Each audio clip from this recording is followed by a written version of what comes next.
Okay.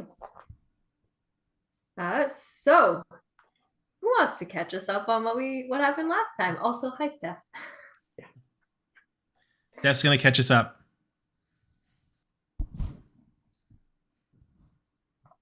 Forgot a pen. Do you need a pen?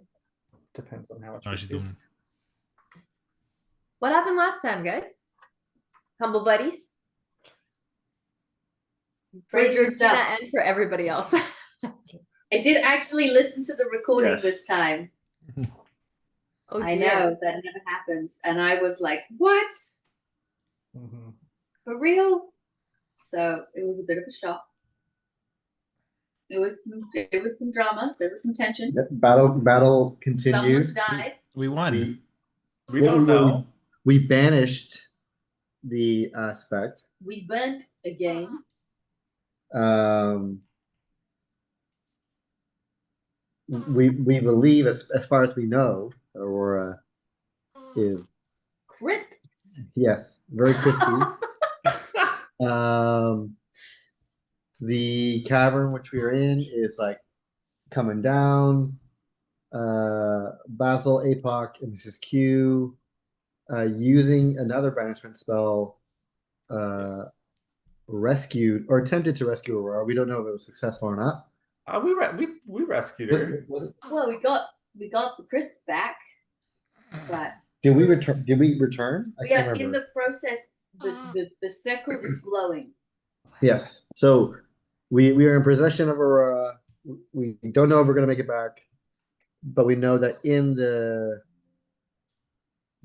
main room where Astra and L are, it's collapsing, it's coming down, and so they're escaping through. I think it was like the next cavern over where Isaac and Newton were. Yes. Was there anything else? They transformed, and Elle left a wonderfully helpful trail of melted crayons so we could find her. All right. So yes, as we'll jump right into where Elle and Astra are waiting in a cavern that is shaking underneath your feet. Astra is currently in the form of a mountain lion. Elle, I do not think that you had wild shapes, so you are still Elle. Dropping your crayons as you went. I will get the owl bear out.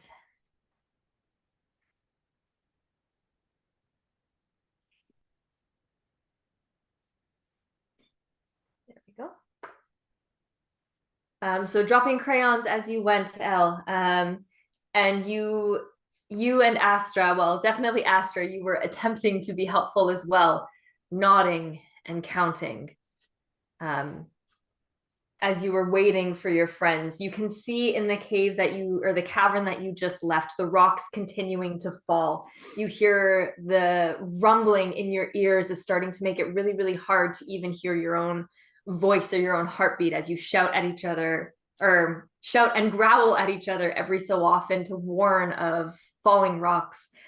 You hear the splintering of wood as the massive trees that were still untouched by the aspect in the room are being damaged as these boulders are collapsing around it. And you do see boulders falling around the circle that is still somewhat aglow in the middle of the room, as you see the lights kind of start to be dampened as rocks continue to fall on the circle itself. As you are counting and nodding and pacing and dodging, you start to see that circle glowing pink. And it kind of dims and gets to a very concentrated, bright neon before flashing. Elle, you kind of almost instinctively turn away for a second.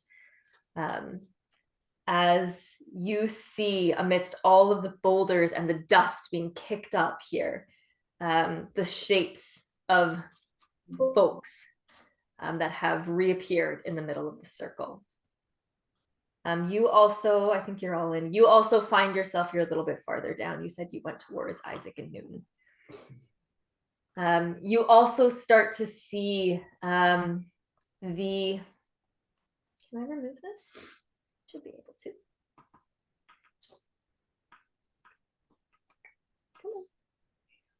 I'll figure that out in a second. You also start to see a little bit into the room that Astra had scouted before behind you. The bones of Isaac and Newton kind of right next to you, and they're actually vibrating and shaking as this room is rumbling underneath you. You start to see a little bit into the room behind you as it starts to take form, rocks continuing to fall around you. What do you do in this moment as you see both the room behind you and the circle flash pink? And I see how many people came back. Like how many people standing do I see? So you definitely see 3 figures standing. Go ahead and make a quick perception check because you are a good ways away down at the end of this hallway. Mm-hmm.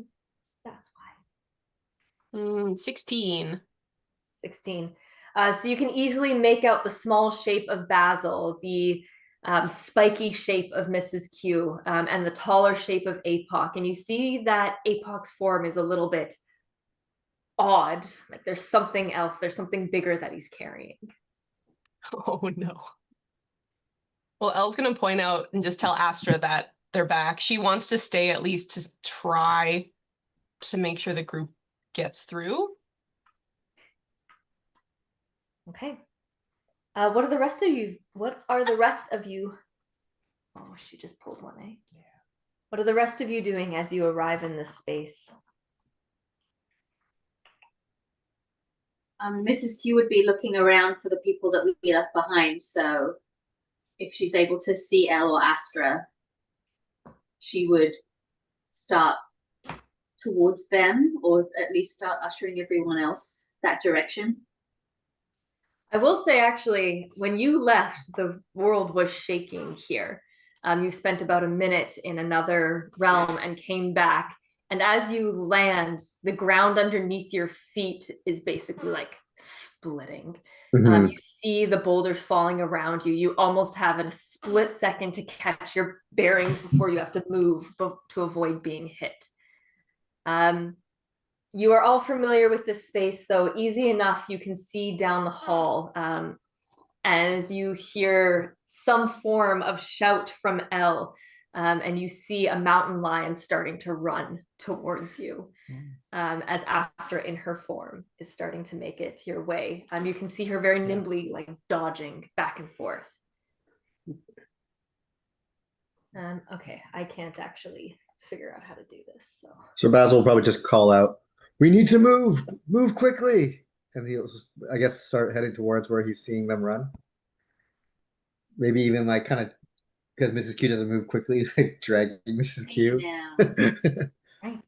So as you are all going to start moving, I need I need a dexterity saving throw from all of you except for Aurora. APOC, because you are carrying another body, you are hindered Okay. as you are moving at half speed. What does that mean for dexterity saving throw? Just make your dexterity saving throw, but you are moving at half speed. Your dex is just going to stay the same. Can I do anything? Do you want to put something hard on it? No, it's hard enough. Yeah, I just don't crap. Okay. How do I delete this?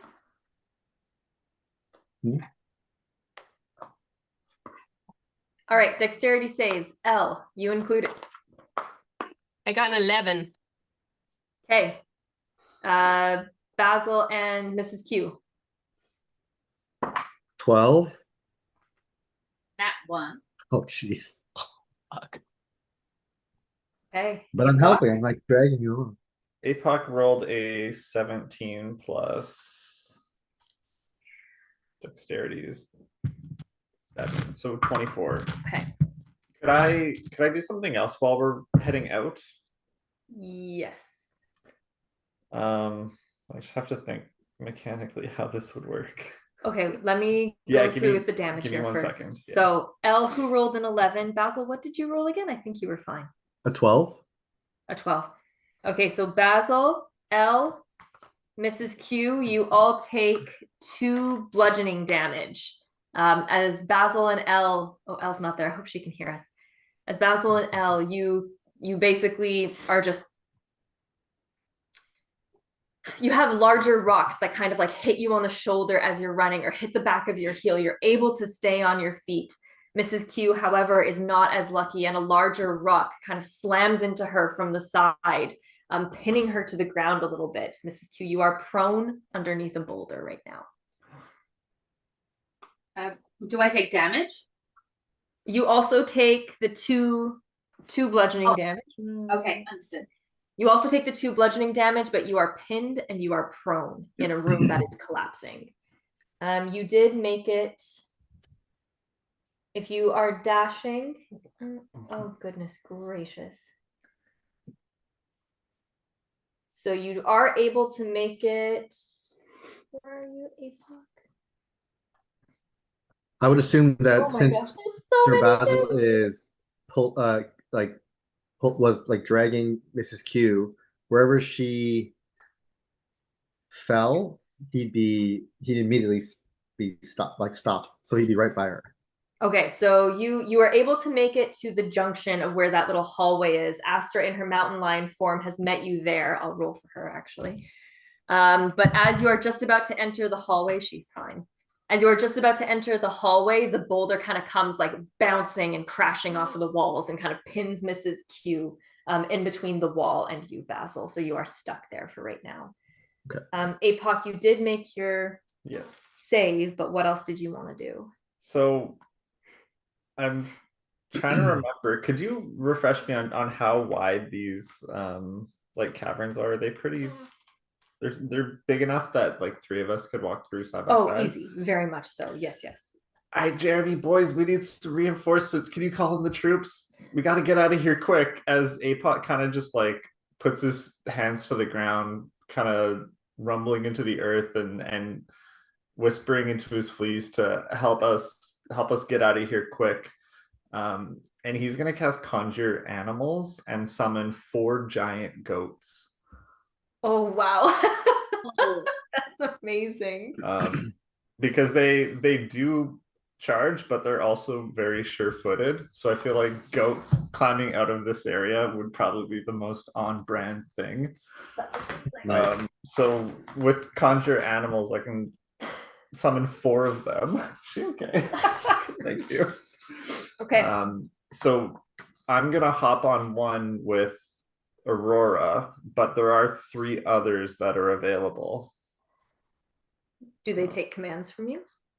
Well, I conjured them, so So they're They're just wild goats grazing. No, they're not Yeah, I Care wild. about it, you know? The summoned creatures are friendly to you and your companions. They obey any verbal commands that you wish into them. No actions required. If you don't command them, they defend themselves against hostile creatures. Okay. So this is thankfully because we leveled up. I got a 3rd level spell slot. Oh yes, you should all be level 11. Yeah. Mhm. I see that, Steph. You have multiple warnings. Now, I forgot. now goats, although on brand, I'm just looking it up right now, have a movement speed of 40. But they can charge every turn to move. I guess that's just an attack. So never mind. Yeah, they have. Do you need the giant goat stat block? I trust you. Okay. I'm not going to learn it in the 2 seconds I I have. mean, I'm not either. Okay.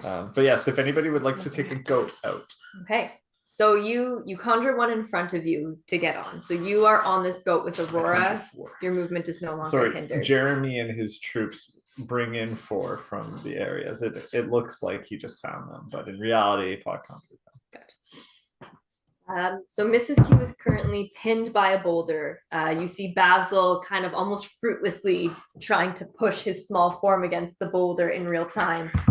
You see Astra in her mountain lion form. There's still like a mantle, the same mantle that she wears, kind of sprouting from the shoulders of this mountain lion's, just starting to pace and is just kind of moving between you and between Elle and trying to keep track of everybody. And you see Elle in the distance, her small form kind of looking between the two, shouting towards you something you can't hear. What are you commanding for the other 3? Just give me some. Well, right now, I guess get her out. And the goats are going to help try and lift up that boulder, Okay. along with Basil. Yeah. And I then- assume. yeah. Oh. Yeah, No, I if you guys want to hop on. Yeah, I assume Basil, immediately seeing Mrs. Q get pinned, is gonna go like Hulk Basil and just try and like push this rock off her. Okay. So with the assistance of the goats and going Hulk, make a strength check with advantage to try and Mhm. get the rock off. If Elle sees that Mrs. Q has been like hit, she's gonna run back because her and Astra right now have full strength if we need to move something. Okay. Cool. So is L. I'm running, but I don't know how quick I'm gonna get there. If you're running with the intention to like double dash, my idea is that you can cover this distance if that's your intention. That's my intention. We gotta get Mrs. Q out of here. Okay. Basil, what is your roll? That's a with advantage? 17. All right. It is quite the sight as these conjured goats out of nowhere and Hulk Basil basically Hercules style lift the boulder off and kind of chuck it out, Mrs. Q, as you are now face to face with like 3 goats, massive goats. It's okay, they're friendly. I'm just Right. picturing like the screaming goat in the Thor movie. Just screaming Mrs. Q's face. Right. So as you are free, there's one for each of you if you want to clamber along. Astra in her form is going to sprint beside the goats. Let me know if Picks up Mrs. Q, throws her on the goat, and then hops on another one. okay. Let's go. Elle, you hopping on a goat? I think so. Are these goats gonna be fast? Are goats they're- fast? They're faster than APOC, but probably slower than you guys. They do. Oh. They They are have 40 feet. sure-footed though, so like they will have advantage on strength and dex saves that would make them knock prone. Okay, I'll jump on a goat. Yeah. Advantage on strength and dex saves. Very that clever. that would otherwise not get prone. Very clever. Yeah. Mountain Love goats, that. baby. Okay. Mhm. So as you are all on these goats racing for this like second round, quote unquote, loose word round, everybody roll a D. Everybody who's riding a goat, roll a D20, and then with advantage, and whatever the goat stats are. The goat stats? Dexterity. Yeah. I mean, it's a +0 for goat. Okay, everybody roll a dexterity or roll a D20. Roll 2 D20s and take the higher one. These are Jeez. not your stats, these are the goat stats, but you're all riding the goats, so Astra is fine. Where's my D20? There we go.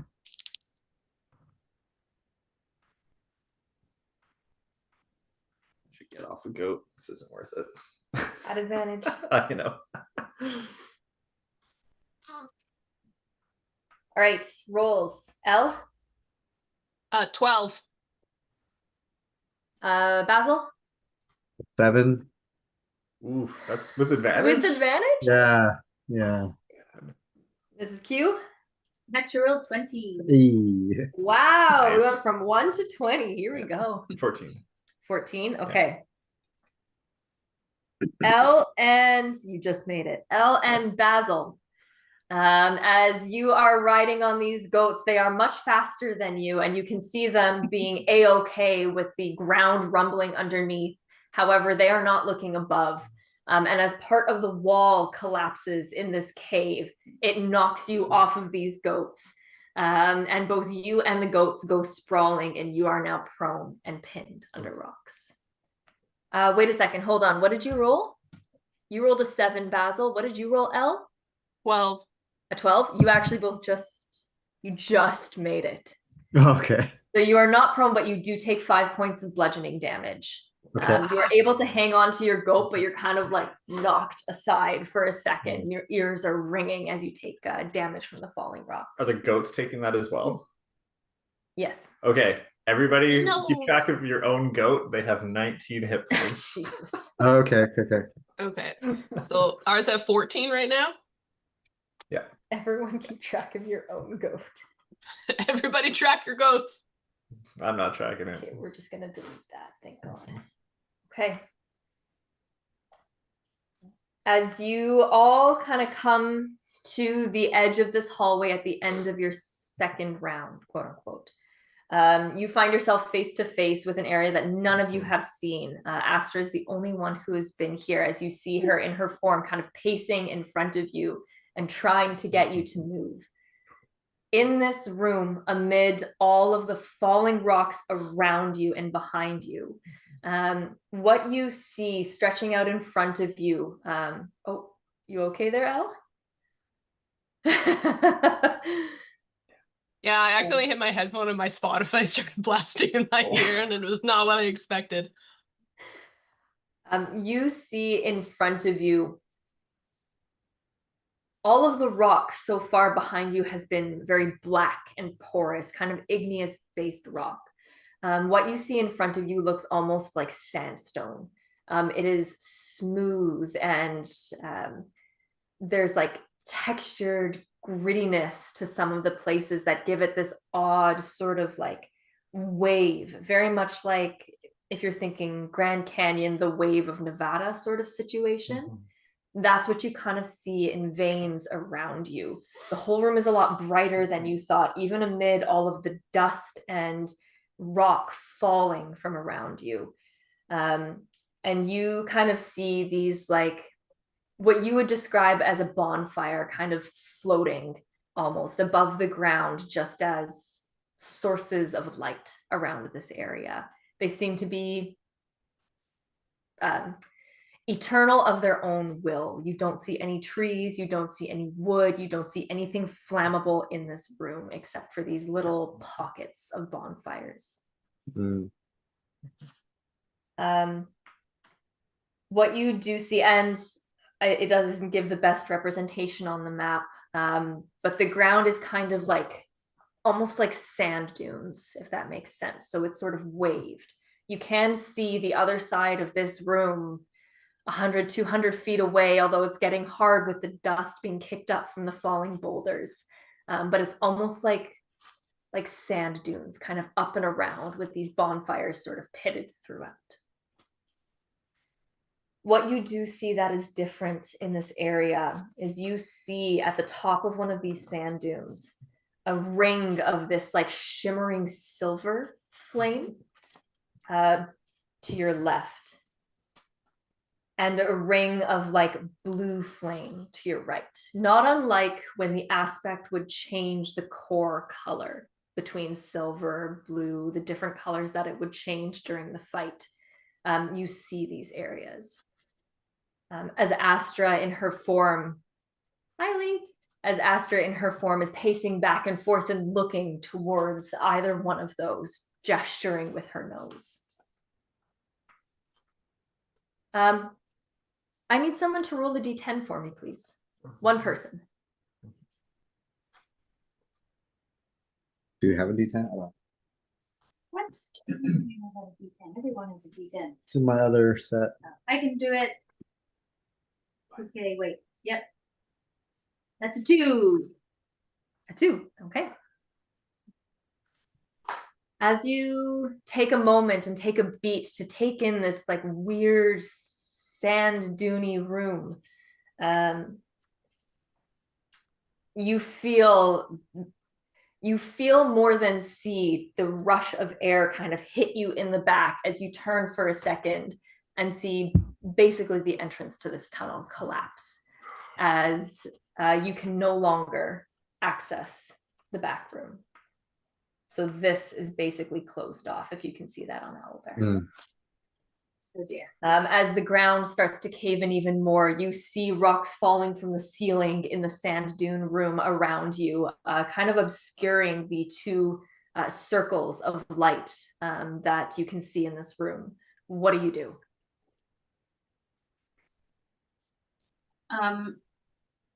How big is this space? Like, are we close enough to the circles that we could tell anything more about them?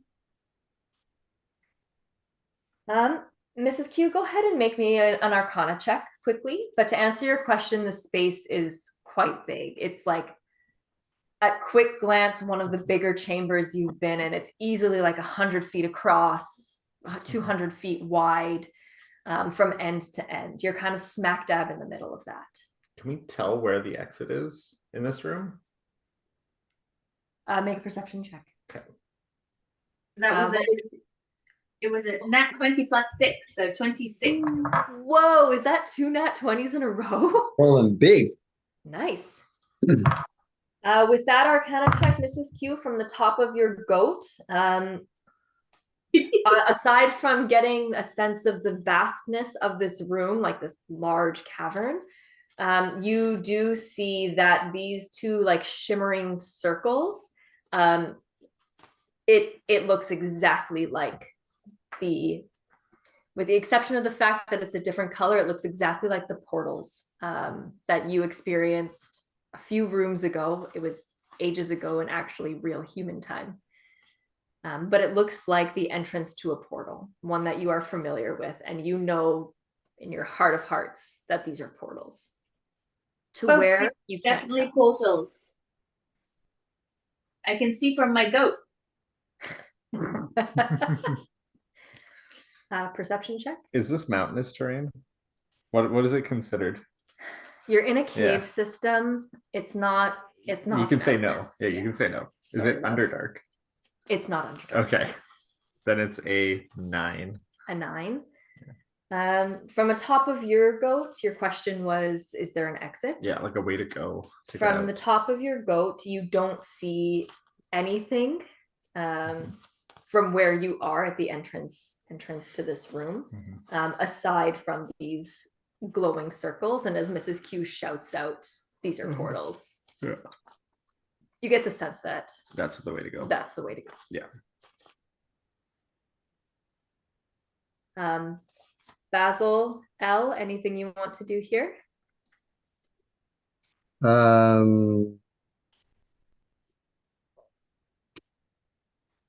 I don't know. But Sir Basil will probably say out to the group like, okay, they're portals, but which one? Which one do we choose? And I guess maybe he'll want to like, do we want to investigate the portals? Do we have time? I mean, Well- things are falling apart. Well, we can't go back, and we need to choose one of the portals. So which one do we choose? This room is also starting to crumble, is it not? Yes, I believe that's what Andrew said. Very much so. Yes.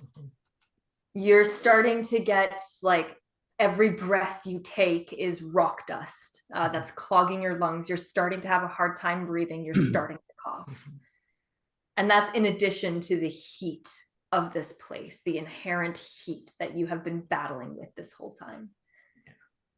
Would I have noticed from my observations whether like one portal seemed like it was easier to get to than another, like, or any other particular difference? They both seem relatively the same distance. You can certainly see, I don't know if you could see easy on the map, but you can certainly see the blue portal to your right clearer, as in it's like at the top of the nearest sand dune, so it's a little Yeah. bit higher, but you can still see the other one between two sand dunes that way, if that makes sense. Right. Wait, Basil, didn't you go into a portal before we came down here? Remember there was like a thing. I thought you threw your dagger into it, or maybe you went. Yeah, over it was like a empty void where I just floated endlessly. But did one of these look like that? Did they? I don't know. Oh, Where's Oh, would Basil remember that? Pardon me? Would Basil have recalled that? I don't know. I don't have any notes about that. I mean, from where you are, you can make a perception check and see if you can see anything in these portals that is familiar to Basil. Okay. Sure. And Elle, let me know when you want to hop in with anything. That's 17. 17. So from where you are atop your goat, when you jumped in and floated with the rope through a portal, this was above ground many Yeah. moons ago in real time. You were kind of floating between like purple and blue gossamer clouds in this vacuous space. It wasn't just a black void. What you can see from where you are as you take really quick looks back and forth between the two portals, like they don't have that same purple, blue, otherworldly vibe. What you do see, the best you can determine, is like a blue sky with white clouds, or you catch the quick green of a tree. They look earthy. They look like Both? both. Yeah. Hmm. You can't narrow in on what it is, but they don't look foreign to you. That's a good way to say it. Sir Basil, sensing the urgency of like this cavern's falling apart, we got to make a decision. Can he, like, with his goat, kind of run up to, I guess, I'll say the bottom gate, bottom portal, just to like get a closer look? For sure. All right. So as Basil is going to nudge his goat forward, Elle, I want to make sure if you want to do anything, we can resolve that as well. As you're traveling through Basil, anything you want to do, Elle? No, Elle would have tried to look to see what the portals were all about, but Mrs. Q figured that out. So she's kind of just waiting for direction from the group. She just wants to get out of here. Mhm. Okay. All right. Mm. Okay. So Basil, as your goat is riding up to it, go ahead and make a d4 or roll a d4 for me. A D4. Okay. Yeah, she's That's a 4. 4. Okay, excellent. All right, so Basil, as you are riding up, the rest of you taking a beat to kind of see what's going on with Basil, you are suddenly lurched forward as you see Astra in her form take a jump as well. As all of your goats, sensing something that you didn't notice, are jumping into this room. As you kind of take a moment to turn and look back, and you see the ground where you just were has collapsed into a sinkhole. So this area right in here, why does mine turn black? No one can see that. Your marker color, you can change it. Oh, I'll figure that out later. As this area that you were just standing is now a gaping chasm. As your goats are kind of bleeding out. Yeah, bleating, not bleeding, bleating out in shock as they are now kind of starting to get a little unruly underneath you, with all of the noise and the dust and the rocks falling once more.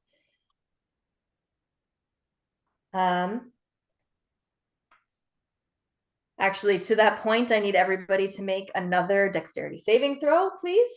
And Basil, I will tell you what you see in a second. Do you want me to make it sex?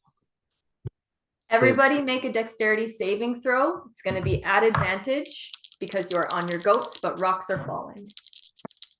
Oh, thanks. That's so much more helpful.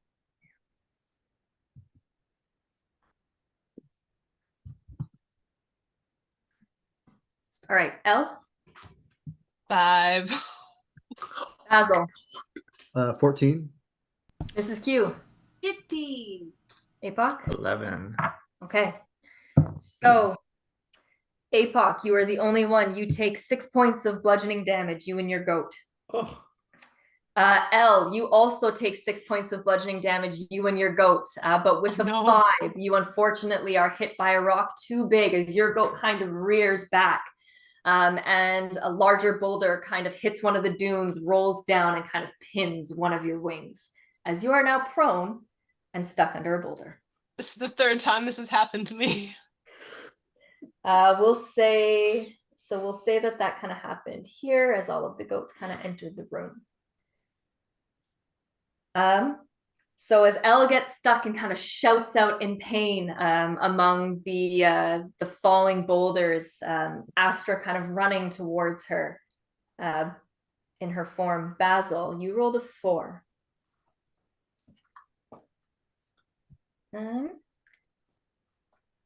Okay, so what you see as you kind of rush up to this portal on your goat, and you kind of get a really, really good look.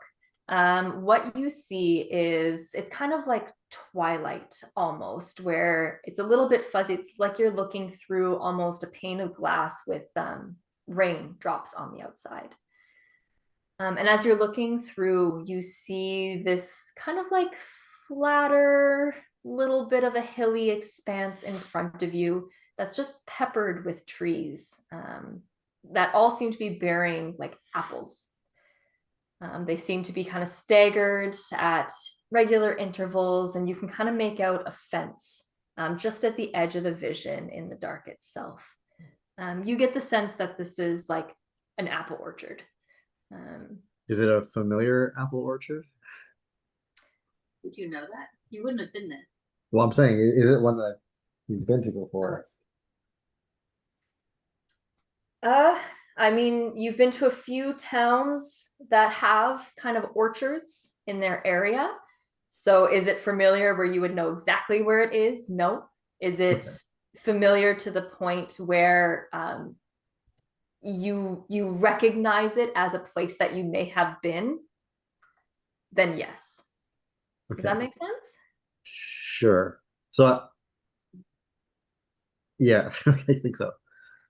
Yeah, like you can't say this is this town unless you want to stop and try and figure it out, and take a moment to do so. If that's the case, let me know.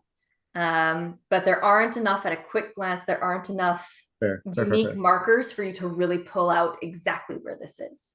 But it doesn't look foreign to you. This looks like, yeah, I think this is home. Like I think I know where I am. Do I see? Obviously, I know it's a quick glance, but do I see like anything like do I see creatures, like anything living in there, or is it just the orchard? Is it?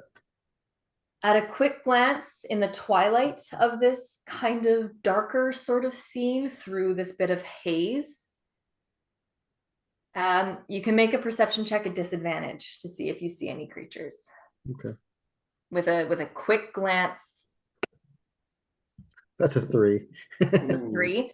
You don't see any movement. How about that? You don't see anything moving. Everything looks static in this area.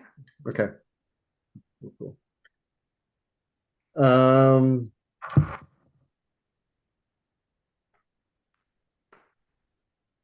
I guess Sir Basil maybe kind of yell back to the group. I see a way through.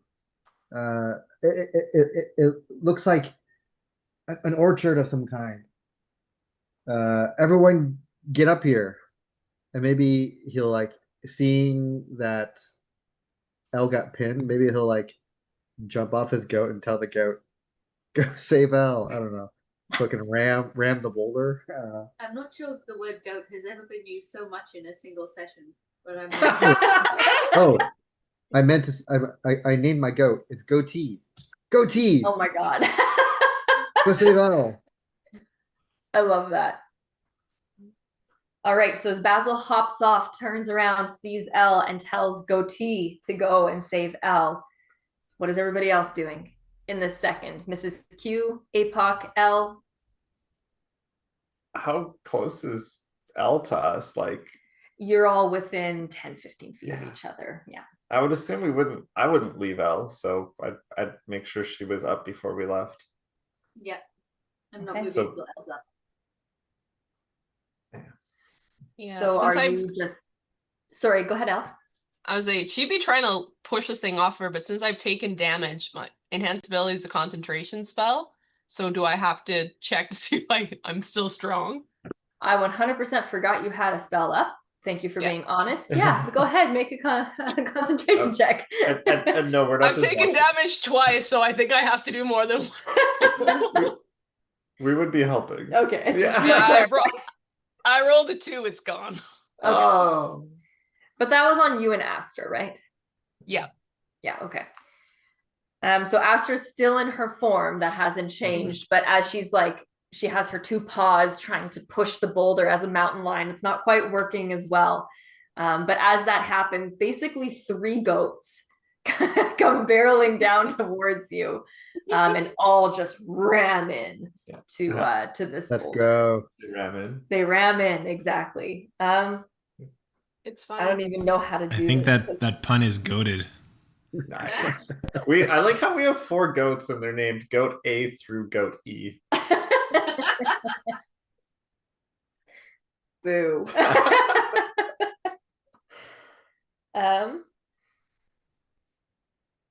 I guess Elle, go ahead and make a strength check with advantage, but we'll use the strength of the goats. Oh, I have to pull up that block again. They're So, probably Elle, you strong. roll- They're you probably roll, stronger Elle. than me, so that's fine. You roll, but we're gonna use the strength of the goats because you have 3 of them hitting this boulder at the same It's time. a +3. Okay, I rolled a 3, so it's 6. Oh dear. Is that with advantage? No, well, No? did I have Is it advantage? supposed to be with advantage? Yes, with advantage. And Okay. Mrs. Q, you said something. I want to make sure we hear it. It wasn't. I was gonna be funny. I was gonna say that next time I buy a car, instead of horsepower, I would rather know how many strength of goats it has.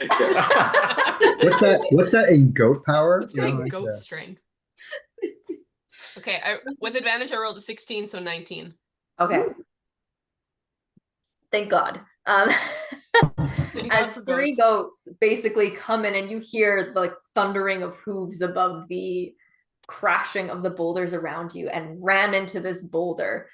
You feel it roll very easily off of your wing, Elle, as you're able to kind of scramble back up, and are like face to face with these mountain goats.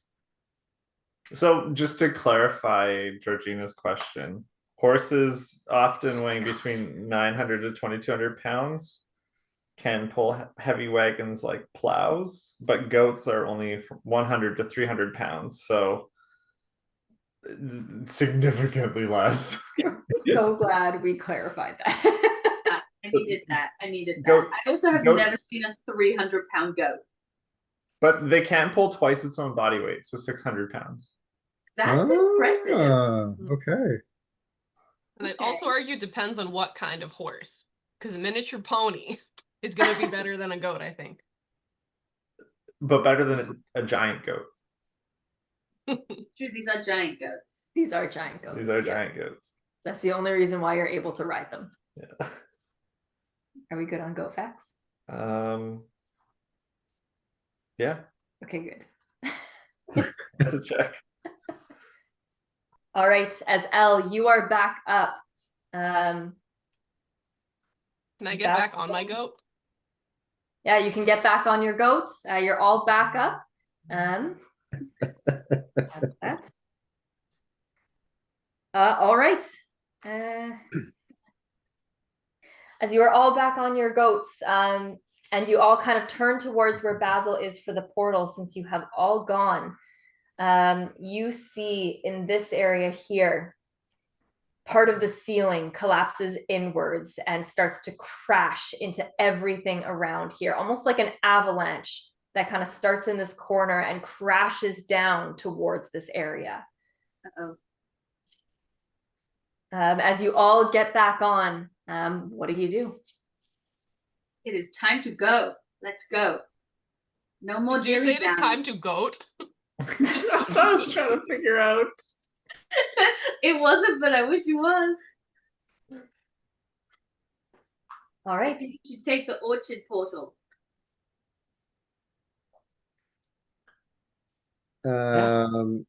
Okay. Yeah, That's Basil cool. probably just yells out, "Goatee, come back!" and jumps on Goatee.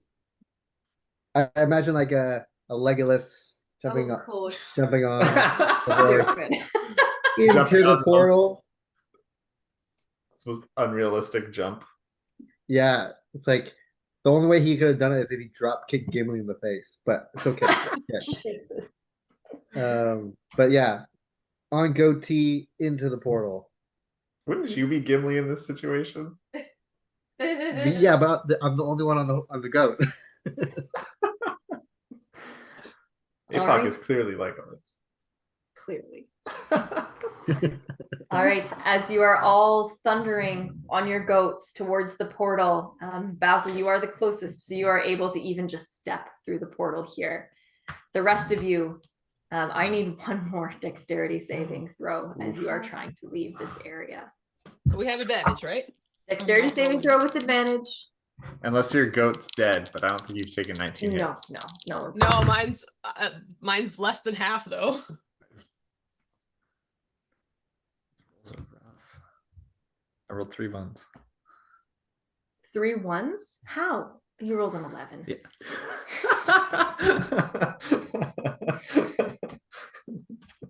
All right, we have an 11 here. L.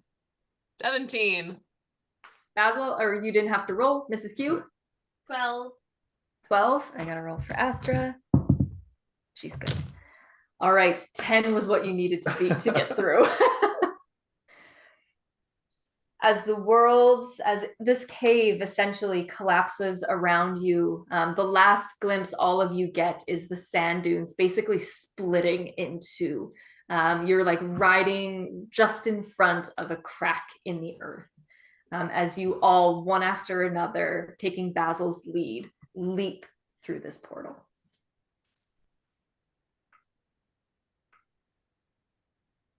As you all take that leap, not unlike the times that you have jumped through or been banished, you kind of go blind and deaf for a second as the magic that is used to power this teleportation just sort of takes hold of your body for a moment. The ringing, the thundering, the vibrations that have rattled your bones, the heat that had seared your skin, the discomfort that you have been feeling over the past at least 3 rests. Who knows how many days it's actually been that you've been underground.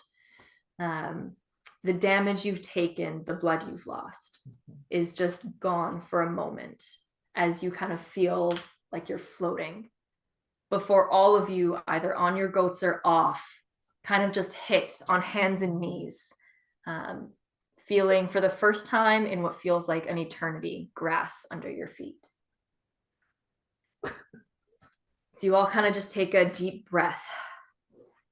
You kind of blink, the ringing in your ears subsides, and that white at the edge of your vision just kind of calms down before you all see around you what Basil had described, this like orchard, this apple orchard, a fence in the distance. You smell the like scent of dew almost, this like freshness, like it just rained in this area. And you can see in the distance just some twinkling lights here and there. Apoc still holding on to the strangely wrapped in something form that was Aurora, as the goats around you just kind of like freeze for a second before kind of standing up a little straighter and starting to meander to kind of chew at the grass around your feet. And Astra in her mountain lion form kind of arching her back before shifting back to herself and kind of sitting hard on her back. A very injured foot underneath her as she kind of like tends to her wounds. You all sort of look behind you. You don't actually see the portal that you came from. Just a nice view of a field at twilight.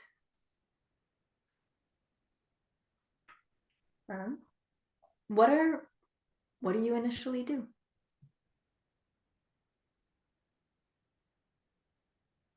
Are we?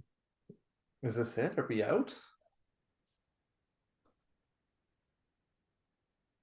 Yeah, I feel like I would be looking around to make sure we're in a real place.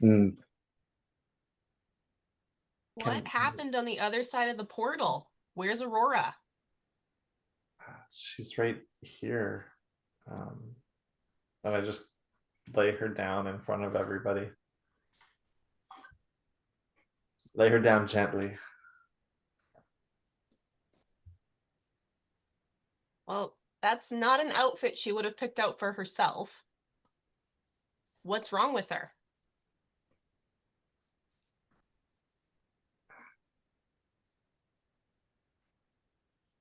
This is cute. Yeah.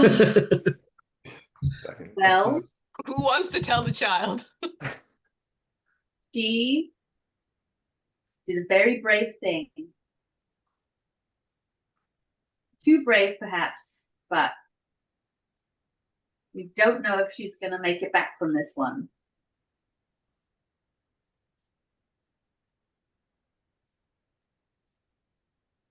Mrs. Q is unsure if she's being too ambiguous or if she needs to straight shoot a little more. We brought Cam back before, right? Like, there are ways. We can try. Is there some way to preserve her body?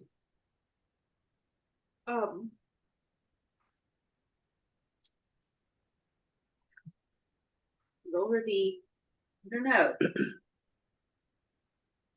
Pretty toasty. Maybe Basil will turn to Astra and be like, is there anything you can do with your magic? As Astra is going to kind of look up from where she's tending to her own like mangled foot that had a boulder dropped on it. Aurora, do you just want to re-describe what the party is looking at? What's in APOC's arm, so we all have a Yeah, good so idea? what APOC grabbed was basically a charred fried, like everything's black, like the fur's gone, it's like parts of the body. You could see like her arms were kind of clutched over her chest holding the book that she was known for using. And everything else has kind of been burned away. What you do see though is like almost like a white moss kind of growing over her as you've been walking goat back. That moss seems to start like enveloping her a little bit more, so like that black char and like almost skeletal, like a lot of the muscles getting melted away too, is getting like wrapped up. Oh, I'm trying to think of like a good think of Was it a like, cocoon?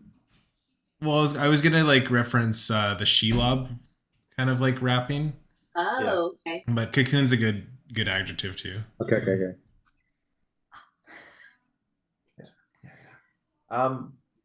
After Apoc puts you down, he's gonna take the book and slip it into his bag.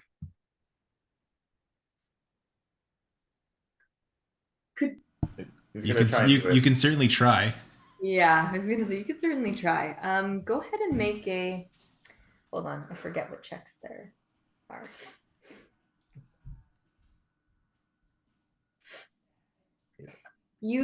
So this is what we're gonna do. You go to try as this moss is like actively kind of growing over the parts of Aurora that are still exposed. So there are still some of those blackened pieces of her body that the moss is actively growing over.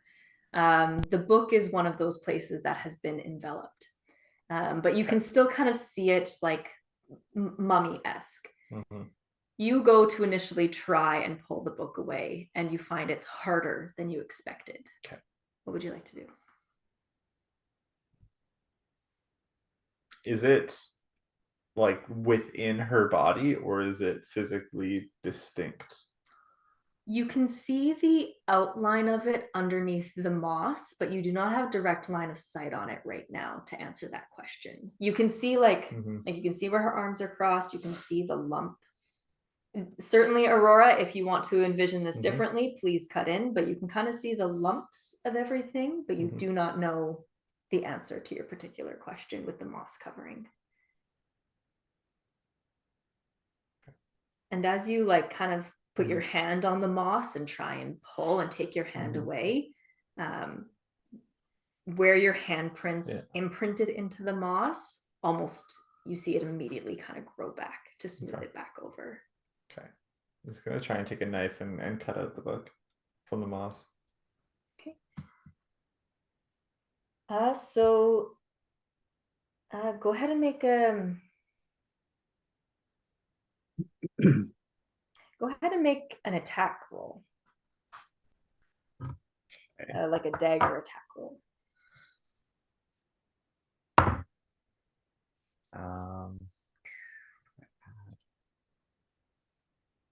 7, 16. 16. So you can slice through the moss itself, and you see like the blackened body of Aurora underneath. It doesn't matter where you cut, whether you're cutting at the bottom or you're cutting over where her arms are or anything like that. You can cut through the moss and lift the book up. You can see the moss starting to instantly grow back. Huh. But as you kind of try to go ahead and grab the book quickly and pull, you find that you can't even pull. And as you do, you can feel the book start to get hot until it almost burns your fingers.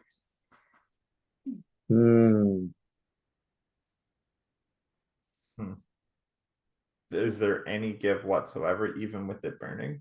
Like if he just held on and tried to pull, would there be any sort of movement as he holds and cuts with his other hand? The best way I'm going to describe it is that, like, yes, there is give, but it's almost like you're battling something that's holding it onto the other side. Okay. So not that it's like stuck in stone where you can't even move it, but like you try and move it, it moves a little bit, but something else is holding on to it and it's pulling it back as you're pulling. I hope that makes sense. I'll take a look at the moss and try to determine if this is like magical stuff or if this is like natural moss. Oh, this is super magical. You Like, would we see as Apoc was trying to grab it, like there's like smoke or singeing on his fingers, so like you can see it getting hot, that thing? sorry, I have to do this before I forget. Sure. I will. So L before there's also so L, you're trying to determine if it's magical or if it's natural. Either make a nature or an arcana check. The information you get is going to be different depending on what you make. While you're rolling, Basil, I do not, and again, Aurora, correct me if you want to play this out differently. I do not think there is a visual smoke or anything. This is a feeling that Apoc is getting. Interesting. Onto the book. Cool. Okay. L, your roll. 17, and I'm going to do Arcana because this isn't behaving like any moss that she's seen before.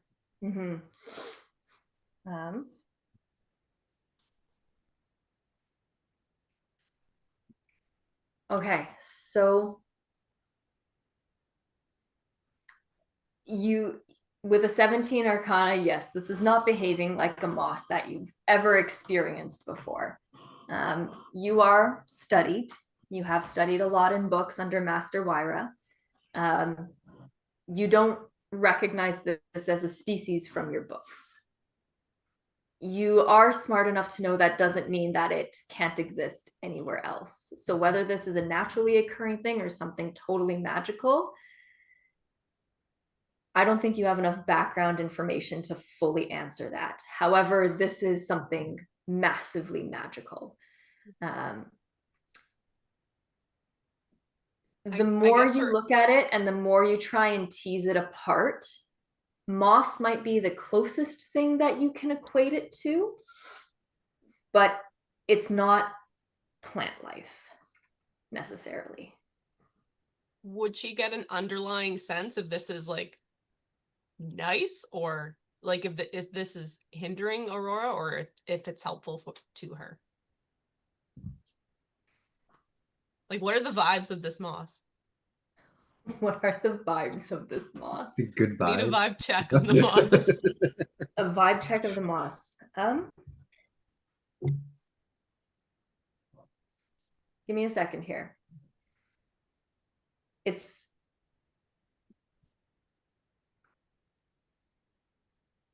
with your 17 Arcana, with your knowledge of Aurora and who she is and what she carried and the secrets that she may have had or didn't have or anything along those lines.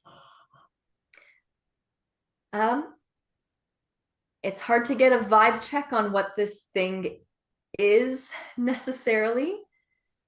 the best you can understand is that whatever it is alive. Whatever it is regrowing fast enough to try and wrap itself around Aurora for some reason. And your gut feeling on the fact that this is something very magical, Aurora was knowledgeable in magical things. You're not 100% sure if it's harm or help, but you kind of get a sense that you might just need to let it.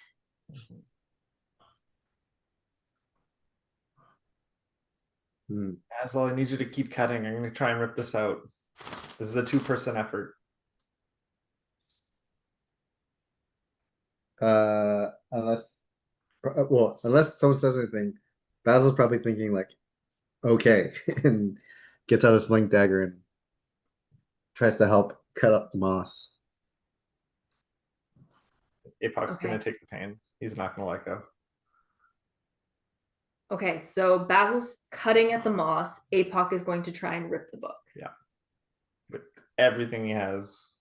And is anybody saying anything? I mean, Mrs. Q is probably gonna start trying to gently say, like, I don't think this method is going to do what you want it to. This book is evil, right? Like, yeah, she used this, but she see what she did with it? This is something we don't. This thing that's keeping her from dropping the book is not something we've come across before. We may need to come up with a better plan. Yeah, but is the book keeping her? Like, is it good for her, or is the book consuming her? Right? If it's consuming her, there's no fucking way in hell I'm letting that keep going. Is this like? Sorry, I realized I went Luke while someone was doing a check. But did anyone do like a specific like? Arcana check? Elle did a check, and all she could really tell was that this is definitely not like natural moss. It's magical. Yeah. And she gets the sense that she kind of has to just let the moss do its thing. Okay. This isn't something that Mrs. Q would have seen, like with her knowledge of like herbal medicine, that this might be like a preservation moss Look at her child. or something. Oh, you're so cute. Go ahead and make a nature check, Mrs. Q. I also want to resolve Basil and Apoc trying to pry the book. So as you make your roll, Basil, I'm not going to make you roll an attack roll. It's easy enough to like cut and hack through the moss. Like you can you can do it. Apoc, as you grab the book and you're not going to let go, you do realize that like you can get your fingers around the edge of this book. So like you can grab this book, you see the pages. You try to pull, and that same sensation in your fingertips where you don't feel anything at first and then you feel it getting hot. Do you try and maintain? Yeah, he's gonna fight through it. Constitution saving throw, please.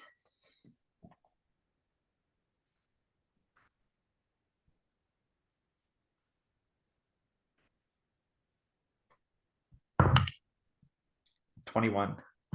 Okay. Hold on a second.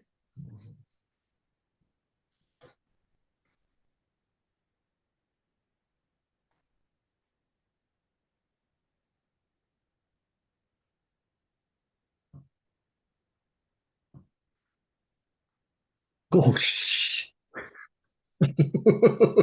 Dude. Okay. What happened? There was a roll. Oh, oh no. What roll? Well, if you're gonna grab the book does something. Yeah, okay. Yeah. As you hang on to the book, I guess the cat's out of the bag there. As you hang on to the book, this like shooting pain spikes through your fingers, through your forearms, and it's almost like your mind is just racked with this searing, blinding pain. You take the full 38 points of damage. Even with the 21? Yes, you do. You are trying to rip away a book. Yeah, it's a book. It's the book. It's an There evil is- book. Okay. Have I recognized, like, does this feeling, is it resembling anything? Like, am I familiar to this feeling at all?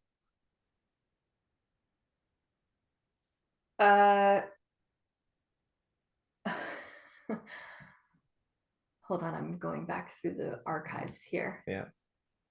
I do not think that APOC would necessarily be familiar with this feeling.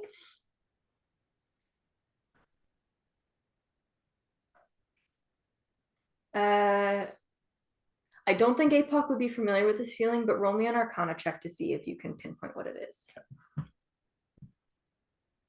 Basically, like, is this a feeling that is familiar to him, or is it a feeling that is foreign? Like basically, is it Aurora or is it not Aurora?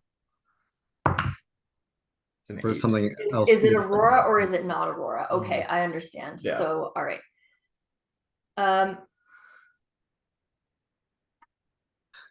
Aurora telling. these are hard questions. This Yeah. is good though. This Yeah, is yeah. good.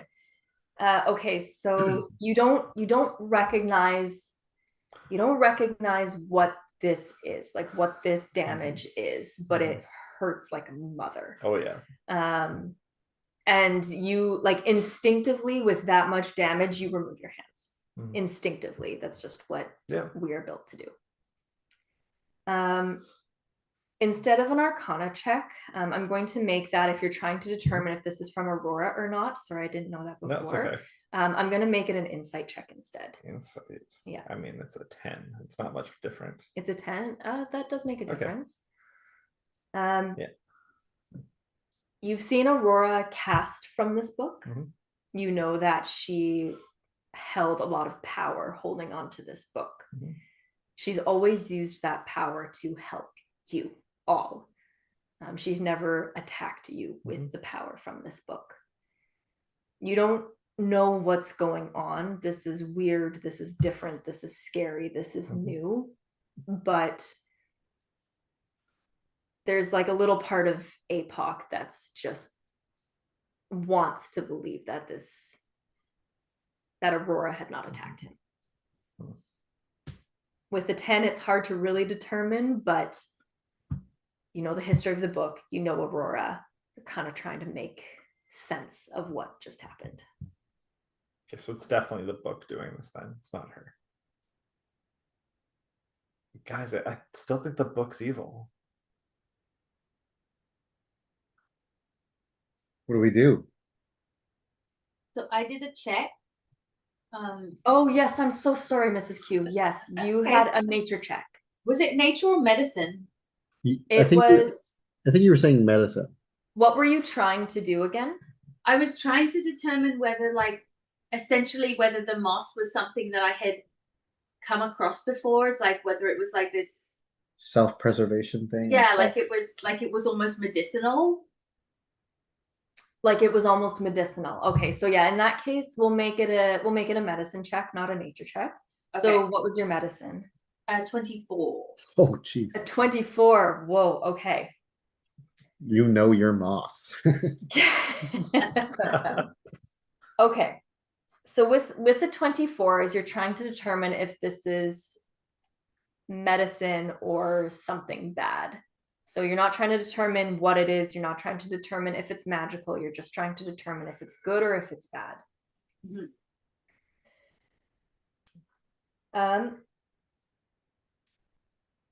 With a 24, you are kind of reminded, and in your time as a healer in the 500 years that you have been alive, you are kind of reminded, and you don't quite know why, but you're kind of reminded of like salves that used mosses, that used barks, that used mud to brush over cuts and wounds, to heal. It kind of tickles the back of your mind. And it was the idea of trying to cover whatever was underneath and give it a chance to stitch itself back up. You have no idea what this is, what this moss, what this white substance like growing over Aurora and covering her body completely is. But intuitively, as a healer, you kind of get the vibe that whatever it is might be just trying to preserve, trying to wrap up, trying to contain.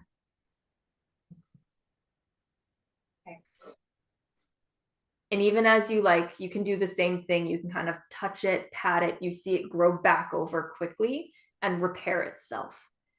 That kind of gives you the idea that it's just trying to tuck everything in. Okay.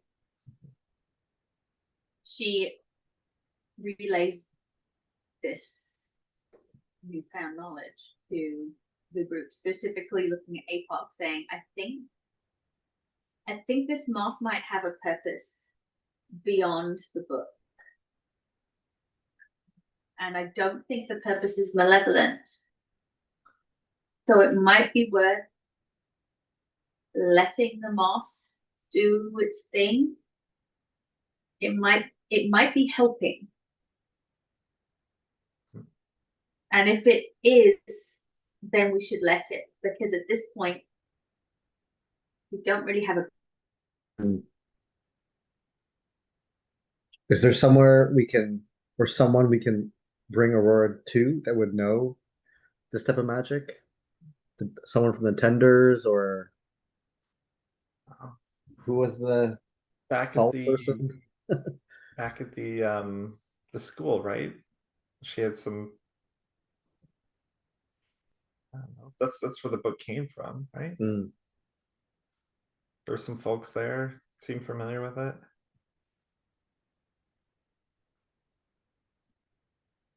Yeah. Unless your people, Astra, they know about this.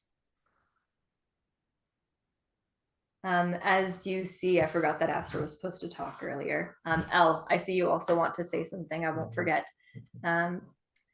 As you see Astra, who's taken the time to kind of mend her broken leg, as she kind of just like comes to her knees and has just sort of been experimenting, similar to Mrs. Q, just trying to determine what this is. And she kind of just shakes her head and is like, I have never seen something like this before. I definitely don't think it's plant life because I can't speak to it. So whether this is some form of moss, I don't actually think it's a moss, but I don't know what it is. Our elders might know something. The Avion might know something. There's a lot of magic in the world, though. We can find someone who knows a bit more about this. I'm sure. I just don't have the answer. If only Aurora was here, she would know.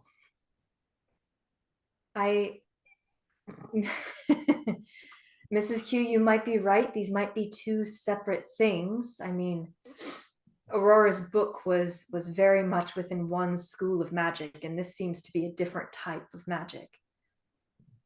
I can't quite piece it apart. I don't really have that ability to determine that, but we also came from a place of massive magic.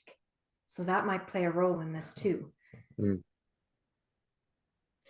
I'm just not sure. I'm sorry. And I'm a bit tapped for resources. Do APOC's hands look weird? Your hands? Yeah. From like, touching it? On the book. From trying to pry the book? Yeah. No, you Okay. don't notice any difference in your hands. Okay. I know you said burning. I just didn't know if like they were actually singed or. No, it was very much a internal burn. I know that right now we're all worried about Aurora, but I feel like the pressing question is also, Yeah, where's Cam? are we back in Humblewood? Are we back? And did we do it? Did we defeat the aspects? And he's just kind of like looking at like Astra, like the group, like, I can't make sense of it. Astra will pipe up. I don't know about the first part. We can try and figure out where we are, but I know that if anything did happen, the aspect was banished. We know that for sure because it wasn't there when we left. If it was weak enough when it left our world, then it would be trapped in wherever that teleportation circle went. The plane of fire, ideally, and most likely. Yeah, we were there. We were there, exactly. If I can get back to our tender encampment at the edge of the Scorched Grove, then they, monitoring all of it, would know if there's been any change. And if the aspect is gone, a creature that powerful leaves a scar on the world. When it's gone, that scar would disappear. We can check, ideally, hopefully. Perhaps then it's best to seek the elders and also seek their help with seek their wisdom of whatever's happening to Aurora. Certainly, yeah. Some That's everyone of think. them know. I agree. We need the rest anyway. Um, If we want to try and figure out where we are, Elle, I don't know if you have the energy for this ability. I have one last bit of energy. I could ask the trees and see if they know where we are. Oh, while everyone was kind of gathering around Aurora, once Elle kind of did her check, she was just gonna kind of, I don't know, let the grown-ups do their thing, and she was gonna wander because they don't know where they are. So she was gonna start looking around through the trees to see if she can find a house or any sign that, like, are they in far in the fields in the apple orchard? Okay, yeah. So if Elle was going to, we'll kind of like backtrack just a little bit since this is happening simultaneously. If Elle is going to just kind of move herself around and through the trees, you can go ahead and make an investigation check, Elle, just to try and determine where you are.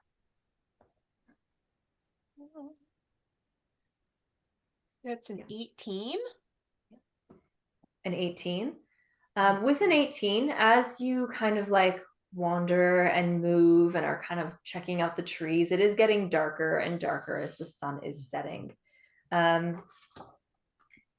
But you do, as you are just sort of focused and wandering around, you actually start to hear like this. You start to hear what you identify as like the crashing of waves near the ocean. You start to almost smell like a brine on the wind itself. And as you move forward and forward, you see like fireflies kind of coming out around you. And the farther you walk, you do actually start to see what looks like lights in some form of settlement, not too far away, kind of at the edge of the fence line that you've been able to see this whole time. And as you sort of make out those details that there is something there, some form of house or settlement or light or something that might give some form of civilization, we're going to go ahead and take a break there because it is 9 o'clock and we need to take a breather. What y'all doing over there?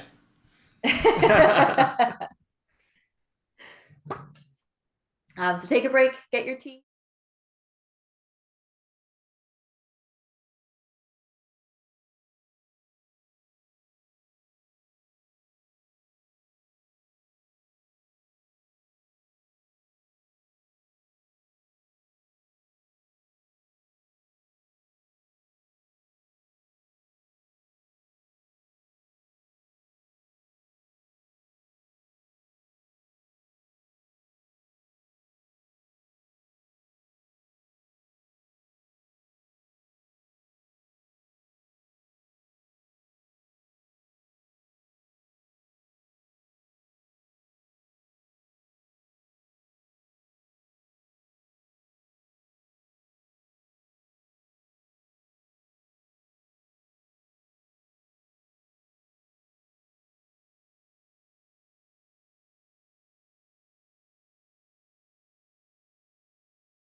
Okay.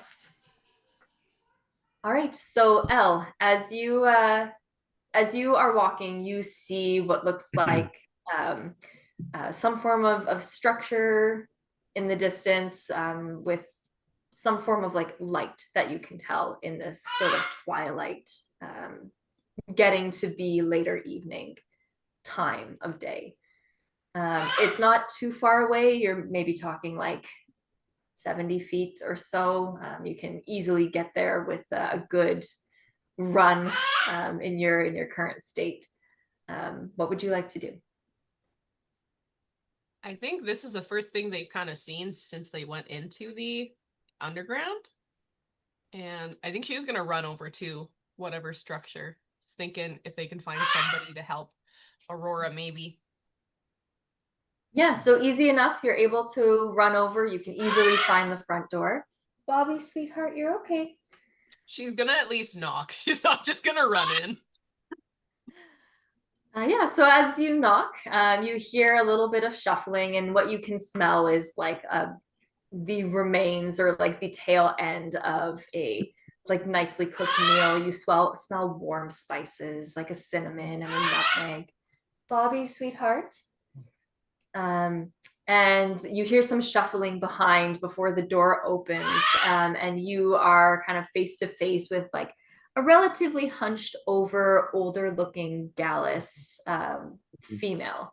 So she's got kind of like some feathers missing on her chest, but she's very, very poofy. She's got kind of some iridescent, almost peacock green feathers, but she's missing the crest of a peacock.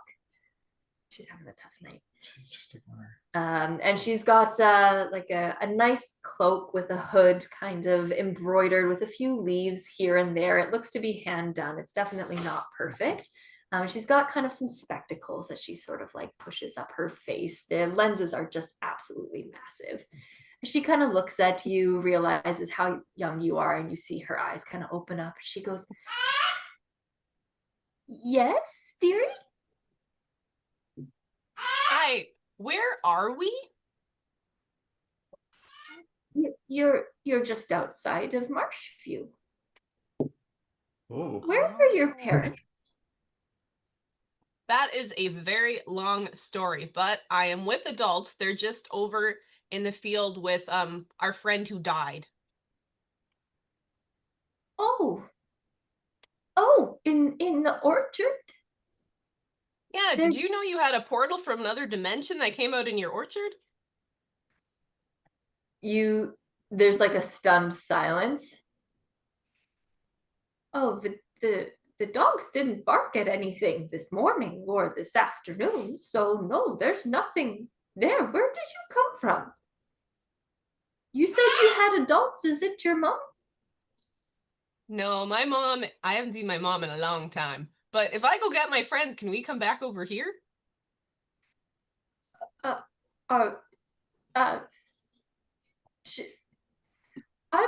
Yes, if we need some help, the town's not too far away. So if your friends can also run and get help, then we can get some help. But yes, I'll find my husband and we yes, bring your friends and are they good people? I mean, who doesn't do questionable things every once in a while? And she's just gonna run back to the group. And as you turn and run, you kind of hear like a stunned silence for a second before, "Harold, we're gonna have guests," and some shuffling as the door closes. But easy enough, you're able to make it back to the group. As you kind of see them this is just after APOC had tried to pull the book. You kind of see them in this sort of "where are we" tail end of the discussion. Elle, are you okay? We are in Marshview. The nice Gallus is looking for her husband, and we can go visit with her. What? I did mention Aurora, so we can bring her with us. And also, they didn't know that they had a portal in their apple orchard. The portal's not still here, is it? We don't see. It's all. You don't see. Yeah, there's anything. no trace. Maybe it's best to keep our mission a secret for now. Oh, Do well. We shouldn't go telling everyone about it. Well, it's a little late for that. Astra, do we need to keep this a secret? I thought. I mean, everybody who needs to know about it has been aware of it, right? Um, I mean, everyone knows of the Grove. Everyone knows that there were issues there, but remember, the aspect itself was not confirmed. It was It was a tale. Yeah. So I mean, you can Maybe- certainly tell people that you've saved the Grove. We don't know that for sure, and I don't know how much they'll believe you.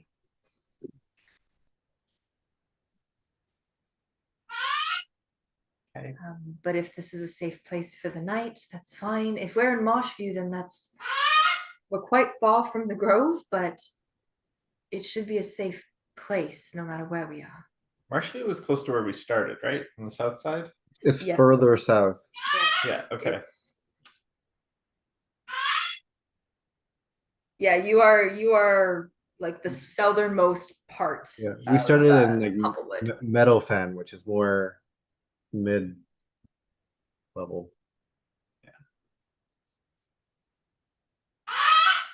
How close is this person's place?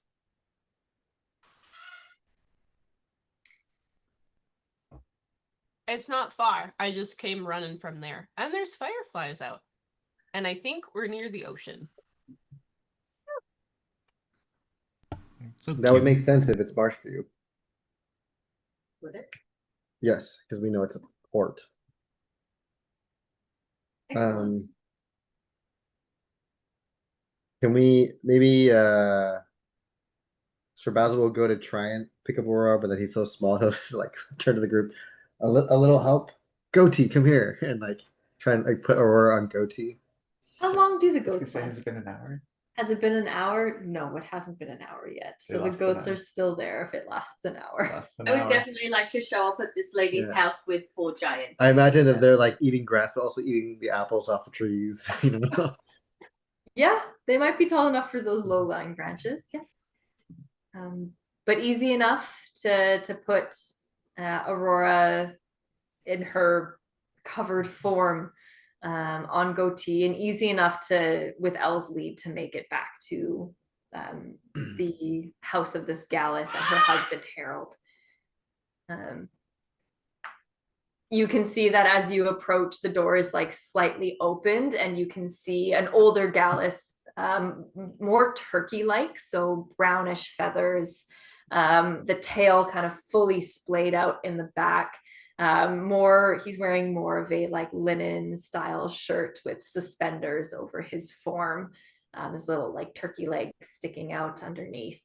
And you can see him, he's kind of got like a crossbow sort of sitting at his side, pointed down, but just kind of like looking out, still very bespectacled, trying to look and see who's coming and where you're coming from. And as he sees you approaching, you see him kind of like raise a hand for a little bit of a wave, uncertainly, kind of still covered a little bit by the door as you approach. Wait back. Easy enough to approach. He just kind of like stays there and waits.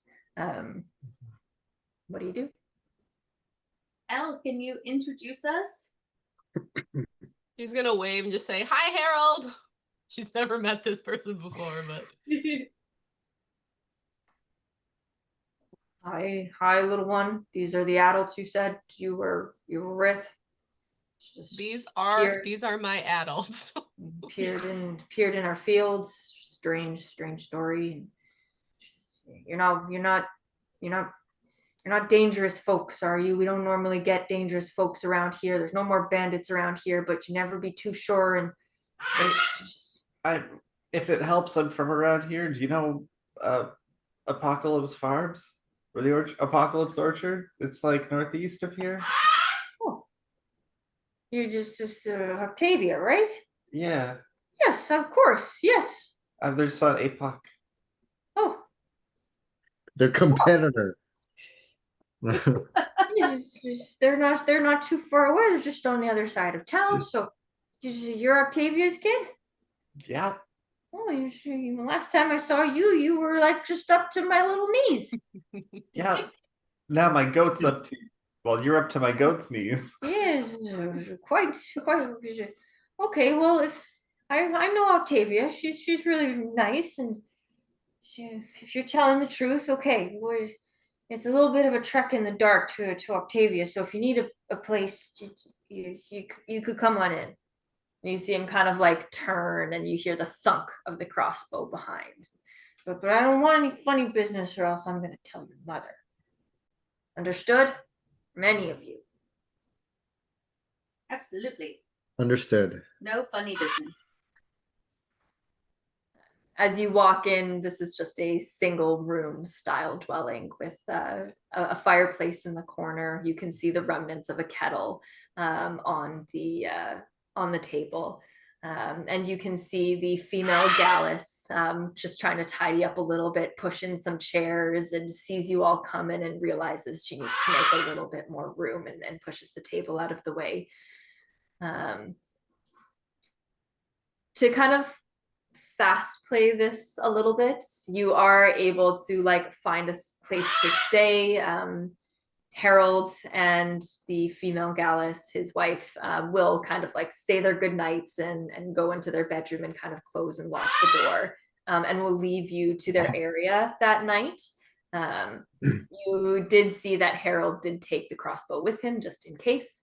If there's anything you wanted to do that night, you absolutely can, but you don't have to interact with the NPCs if you don't want to. Anything you'd like to do that night? I think Mrs. Q would probably spend a little bit of time trying to patch up her very sad apron. With whatever scrap she still has kicking around in her pack. Just for funsies, make me a performance check and we'll see how well you do. You're okay, sweetheart. That is a 7. 7? It's you know, you're still nursing injuries from your big fight with the aspect, and you realize that all of your fingers are basically burned in some way, shape, or form. So it's a little bit rough. You might have to go back in and redo it. That's okay. Does anybody else want to do anything in this immediate evening, your first night out of the caves? Probably nothing extraneous, just but I assume Basil would be just like for the first time in a while, like they're in a clean place. He probably try to clean himself up because he's probably got like singed fur and things like that. You try and like buff out his like armor and weapons because they're probably just like covered with like soot and whatnot.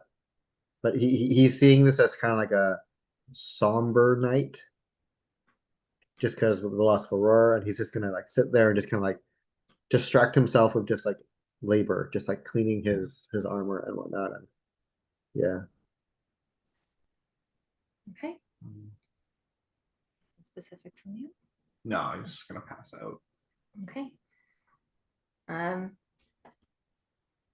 Elle, as long as there's nothing specific you wanted to do tonight. I think she'll do her usual drawing and send out her letters, and she might actually be a little hopeful because I think they're closer to any of her friends than they have been, except maybe, oh my gosh, why can't I remember her name? My little fawn friend. Emrys. Emrys, yeah. Yeah, because it's been like an eternity since. Yeah. Yeah. All right, so as you all kind of settle in, and this is the first night in at least 3 rests where you are not sweltering in the heat, you are not sleeping in your armor. Aurora has been laid somewhere within the confines of this single room, and it is a little bit of a tight space, but no different than sleeping under the dome, Aurora's dome. You're all able to find rest. You can all take a long rest. Thank goodness.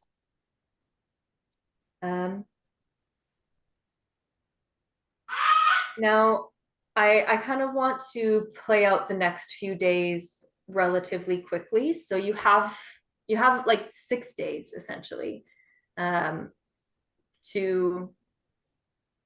collect yourselves, make a plan, figure out what it is and where you are trying to travel next. So as you wake up the next morning and kind of stretch, you can see that Harold and his wife have sort of already left and are in the fields tending the orchard. They've left out some like apple muffins and some teas for you for breakfast and are kind of just doing their own thing. As you wake up the next morning, the first thing you kind of notice is the covering over Aurora's body has kind of shifted its shade a little bit. It's kind of turned with just a little tinge of yellow. It's not that pure white anymore.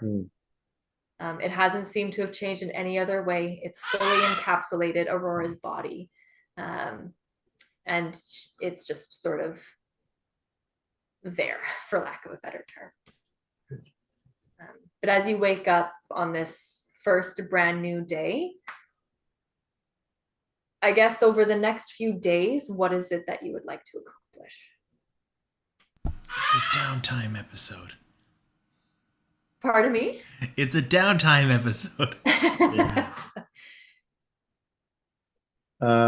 I would assume that it would make sense for Astra, if she can, to contact the tenders to let them know what has happened, that we're coming back to seek their wisdom on like if there is still a scar on Humblewood, and also to Aurora, that we need their help with our companion.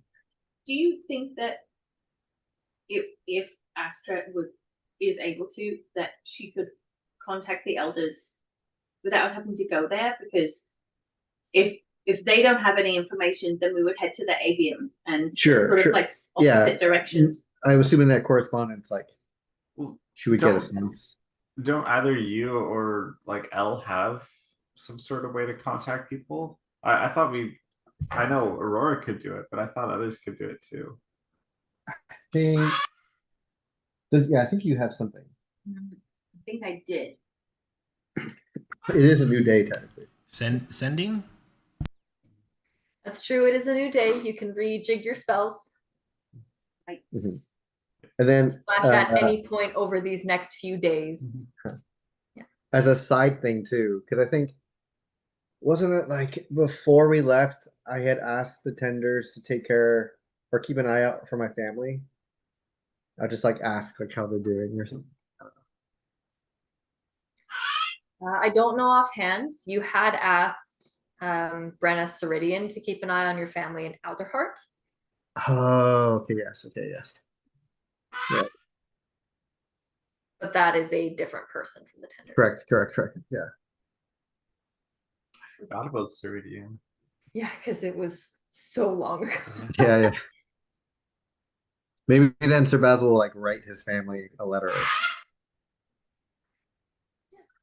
Certainly easy enough to write a letter. Astra also kind of like, I don't really know this person, but you know, I'm not able to send messages, but I can send an animal to deliver a message on our behalf. We just can't hear back.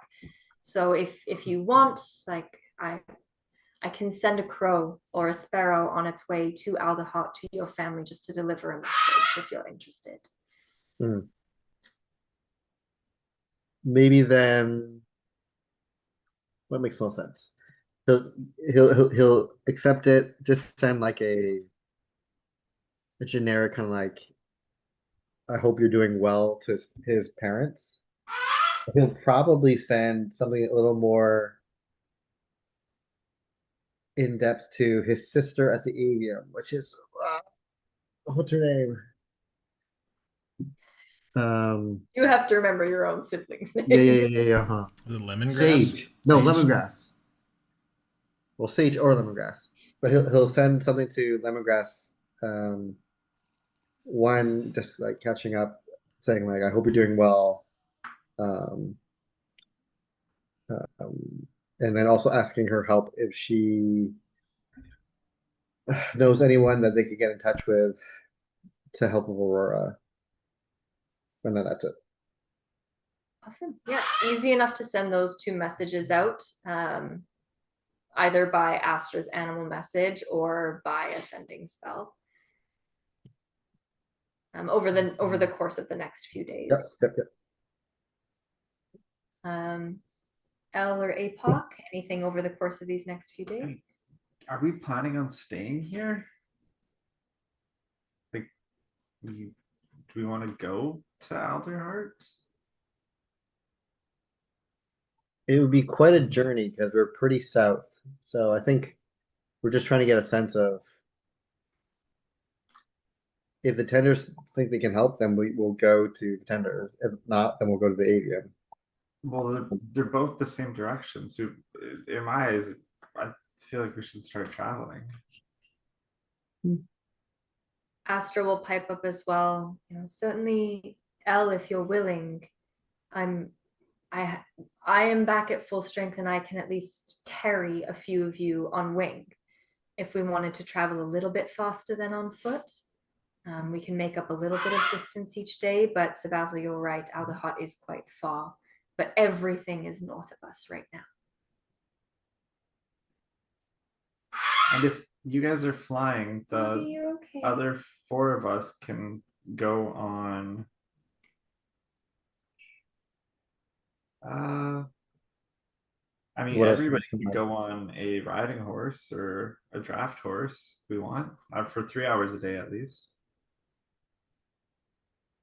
I can certainly fly us for 2 hours a day, so there is that. It's possible to go a little bit faster than fully on foot. If we're okay moving Aurora. If we can all fit on a rhinoceros, then like we could all ride a rhinoceros as well. Is it a giant rhinoceros? No.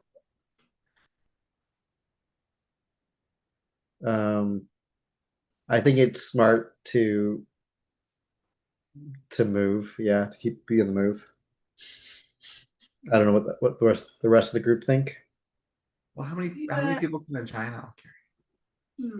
Well, Trevor and I, when we first traveled, we were able to carry all of you between the two of us. So it's certainly possible, and it's only possible to carry all of us, Elle, if you are also able to take that form. But I'm not certain about that. If you're not able to take the form, I cannot carry everyone myself. I think I can. Ella's gonna look too at because she still has the Borealis. She's gonna hold up and just ask Astra, what do we do with this now? Do I get to keep this forever? That might be a larger discussion with people who have opinions on such things. It's a very powerful weapon to just have out in the world. I know, but I would take really good care of it. But I like sure it. you would. But I like it, yeah. It was secured with Okart for a reason. The tenders might be able to do something similar to lock it away. Did we tell Okart we'd bring it back? Both Astra and Andrea are not certain, so I hope you wrote that down in your notes. Maybe. I don't think so. I can't remember the promises we made. You said that Aurora's body was now completely contained by the white mossy stuff? Mm-hmm. It has been slowly, it was slowly growing. It's not even slowly. It was growing quite quickly when you first teleported out of that place. Before the evening yesterday, her body was encompassed in this white moss. Does Mrs. Q, who finally looked at all of the spells available to her, think that a spell such as raising the dead might work right now? You can certainly try. Do you have the components for that spell? Good question, good question. Do I have a diamond? I don't know. I definitely don't have lots of gold, but do I have something with a diamond in it? Anyone got a diamond? I guess we never thought like, did all of Aurora's stuff get burnt up? Or do we leave all her stuff? Are you gonna rob her when she's Diamond. dead? We didn't loot her body. No. You're uncertain. What I'm thinking too is if we bring her back to her family, they might have the resources. They're pretty powerful people. That's true. I'm sure they Have more would of be that Branzino. money. Okay. We will keep this in our back pocket for later.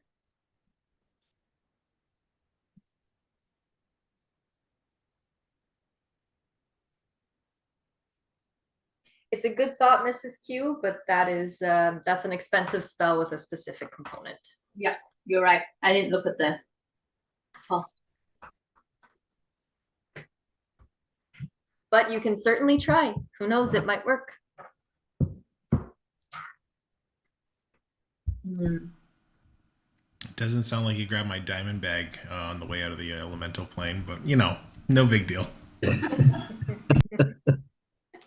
All right. As this planning is going on, at least over the next like few days, trying to figure out logistics of regardless of where it is you're going, and we'll definitely get back to that. With each new day that you wake up, you notice the color of the mossy covering over Aurora has changed ever so slightly. It went from a white to like ivory yellowish, to more of a green tinge the next day, to more of a like pale blue tinge the next day. You can see it's very, very slight, but it does shift just a little bit. And there's no like smell coming from it. Like this is like No, okay. to all of your senses, it is unchanged with the exception of the color. So it's pumpkin spice. Pumpkin spice. She smells like pumpkin spice lattes. Oh my gosh. Just a little burnt though, you know. What did Aurora smell like? I forgot. Pecan vanilla. Pecan vanilla. Pecan vanilla. Nice. Bougie. Also, over the next few days, as you are trying to plan, you kind of start to hear and overhear conversations from the two bird folk that you're currently with. You also learn the wife's name is Janice. That's the first thing that came to mind. You kind of learn as they're almost like talking about like the news when they come in from the orchard. And you kind of hear like, did you hear that Bracken Mill got this like really weird electric storm like 2 days ago? Like such a strange thing. It just kind of came out of nowhere. And then the next day, yeah, so weird. I heard that one of the ships that left from the Talongrip coast from the port, they reported there were giant bubbles over the ocean. Like how this is so bizarre. Never heard of anything like that in all of my years here. I think those sailors just needed a few more oranges. And you kind of start to hear reports of just like weird things that have happened over a few days ago. And you kind of start to do the math of what a few days ago means, and you kind of pinpoint it to the day that you beat the aspect, as far as you can tell. Depending on how you send your messages, you do get a few replies, particularly if you send either an animal messenger or a sending spell to the tenders, to Astra's people, who confirm that there have been some massive changes to the Scorched Grove itself. There are reports of patches of saplings that have just sprouted, like 10-year-old saplings that have just kind of sprouted out of thin air the past few days. And the records of the heat fluctuations near the hotspot have tempered over the past few days. They're uncertain if they can help Aurora necessarily, not being able to see her, but there's a possibility if they could see what was going on. You do not hear back from Lemongrass, as she was the one who was pissed at you. Yeah.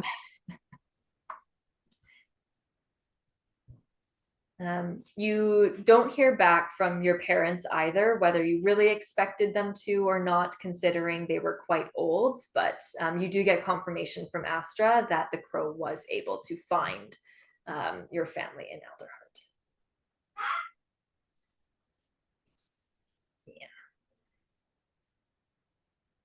Yeah. So I want to pause and just ask, is there a plan to travel at this time, or does a few more days elapse before you take the step to travel?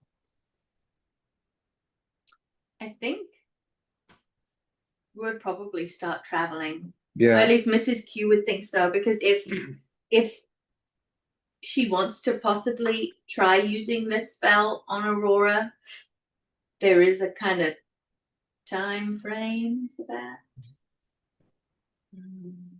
APOC would be pushing to travel as well. Mhm. So where would be the target destination? I would have said before Elderheart to the tenders, but then they just mentioned Brackenville, but there's some weird stuff happening in Brackenville. So I don't know. But it's Would be- weird stuff everywhere, right? Like it's not just Brackenville. Yeah, I don't know. Reports in all of these different areas that things Okay, are okay. happening. Yeah, I don't know if we can detour to save the day somewhere else quite right. So would it be just straight to Elderheart? Go see the tenders? And depending on what they say, maybe, yeah, go to Aurora's family. Yeah. Someone's got to tell them. The tenders got some diamonds. Come on. Hey, if we just save the world, they can do this. Yeah. Okay, to Elderheart then. A combination of riding and also flying. So through a combination, Elle, are you able to wild shape into a flying creature? I don't know. I think so. You're level 11. I'm pretty sure you Yeah. can. I think you get flight a lot earlier than this. Level 8, maybe. Level 8. Okay. Hmm. So I just forget I can do this often. Yeah. It's only like the main thing a druid can do. I know. I just forget I can do it. I'm 12. Oh yeah, no, it's totally fine. But if you're willing, between you and Astra with your flight, you are able to carry everybody. Like Basil's quite small, Aurora's dead, so it's just like Jeez. 2.5 living people, pretty much. It's called dead Just weight. like hold weight. her in my claws. Between the flight and the riding whatever APOC can summon. Yeah. So that's about 5 hours a day of assisted travel plus walking however many more you can. You are quite far from Elderheart. It would normally take you about a week to get there. You can cut it down to like three days and change. So it's easy enough to pack yourself up. As you are traveling, remembering that Humblewood is an old growth forest and you leave Marshview, which is generally flat, you can actually see hills and the caverns that you traveled to so long ago, where you first lost Cam to one of these shifting slimes when you still had Dace as part of the party. You can see the great tree of Alderheart towering above everything in the distance. The Avium just a little bit farther on the horizon. You can see the mountains towering even farther to the east. Everything from your perspective as you are traveling seems relatively fine. Every time you pass a traveler, you do get some strange reports of odd things that have happened. New flowers that someone has found in a meadow that used to just have heirloom varieties of flowers.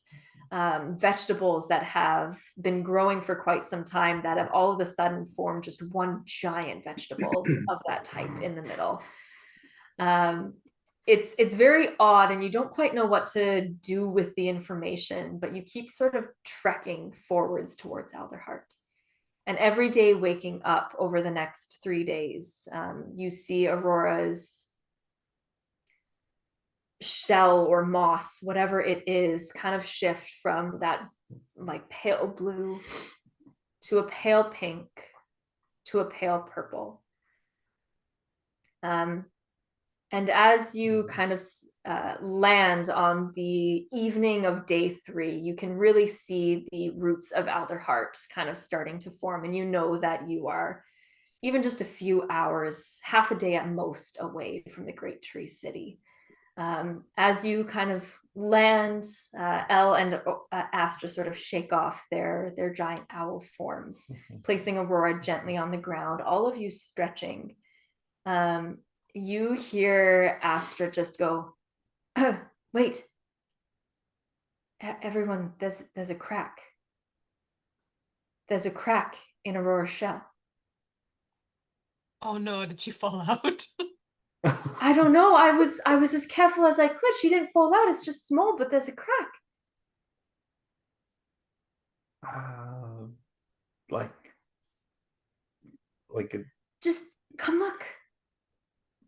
We go and investigate, I assume. All of you can see in this like very pale purple, almost bordering on like a gray shell, there is a thin crack, like kind of right across where Aurora's arms had closed over the book. Just like very, very, very, very thin. Could just put some duct tape on it. As you almost go to try and like touch it, Soriel. I was like, what if she's trying to get out from the inside? Like, what if she's hatching? As you're kind of having this discussion, you see another crack, like an eggshell, and another crack kind of form. Aurora, what do they see as the shell continues to crack away? I think after a few cracks, the thing ignites. As you start to see the cocoon start to burn away, you see the form kind of as arms were crossed before, but the book is missing. You see essentially Aurora like she was before, but her legs seem a little longer. Her waist seems a little tighter. Her chest seems to be a little bit fuller. Her ears are a little. Her ears are a little bit longer.